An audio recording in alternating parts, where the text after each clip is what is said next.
A Fox News alert: shock and anger as 4 police officers are shot in 3 different states in just 24 hours, one dying of his wounds. San Antonio detective gunned down while writing a traffic ticket in broad daylight. Hours later, 3 officers in Florida and Missouri are ambushed. All 3 of them are expected to survive. But many people asking what can be done to better protect our men and women in blue. Steve Rogers is a retired lieutenant detective for the Nutley, New Jersey Police Department and a former member of the FBI Joint Terrorism Task Force. You've also written 2 books on community policing, which is why we lean on you in these situations.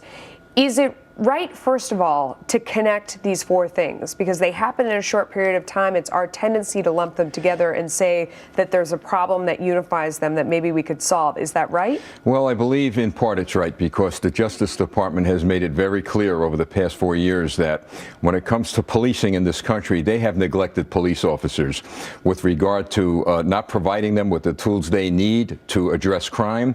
And it's something that has to be fixed, and it can be fixed.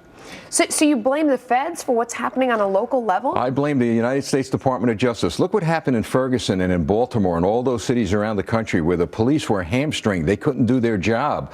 And now you have people who are, as far as I'm concerned, lunatics, but also we're finding that many of them are career criminals, which we'll get to in a minute, because that's part of the solution. No, yeah, and you actually laid out what you think is a 3-step solution. First of all, you think that local police chiefs are going to have to mandate that it's always 2 officers that respond to everything. That sounds ideal, but tough. I mean, it requires a lot more manpower. Yes, it does.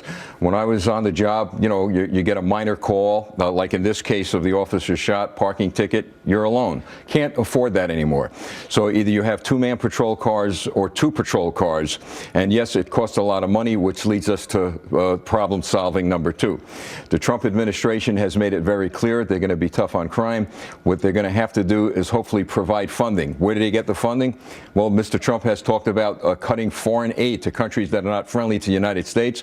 Perhaps take some of that funding, put it in the police departments, or take some of that funding from these prisons where they've got HBO and all kinds of different benefits, and give it to the cops. Yeah. You also say that there's a problem with judges in this country, and that's a controversial topic. What is your beef there? Very controversial. We find that most of these people killing police officers are career criminals. They have criminal records 50 yards long, and that's because of soft liberal judges. Now, what's controversial about it? Maybe I'm the first person to say this. You know, you've got civilian review boards for cops around the country. Maybe we need to think about civilian review boards for judges. Very controversial. I know they'll oppose it, but judges make decisions that affect our very lives, more so probably than anyone else. And I don't think it would hurt to have civilians look at what kind of decisions they're making and why they are making these decisions. Interesting. Steve Rogers, thanks for coming on. We appreciate your time. Thank you very much.